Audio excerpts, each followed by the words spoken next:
આને જળકટો કહેવાય. અરે હું બોલવું એ નથી ખબર પડતી. બોલો આને કોને ગૃહમંત્રી બનાવી દીધો એ નથી ખબર. આ ખરેખર આઠ-પાસ જ છે. હો, ખેતીની કોઈ નોલેજ નથી. જે કરવાનું છે એ કરતો નથી. નિર્દોષને મારે છે, નિર્દોષને પકડીને મોટા મોટા તાઇફા કરે છે.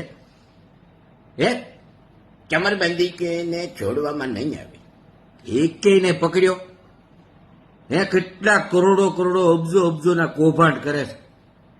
દરેક સીટોમાં દેશી દારૂની રેલમ સેલ છે. બંધ કર્યું. હવે ખેતીનો તમને અનુભવ નથી ને તમે શું હડફાવ નીકળી ગયા છો જળ કઢાવ. ખેતી તમારો દાદો આદિકાળથી વર્ષોથી ત્રણ ઉપજ લેતું આવે છે અને તમે આવ્યા ને પછી પાણી તળમાંથી ગયા. બાકી પાણી કોઈથી ખૂટતા નહોતા. જ્યાં હોય ને નકરા રોદા ઠોકો છો, કઈ ખબર પડે નહીં, કઈ મોચ્યો ભાઈ નહીં તે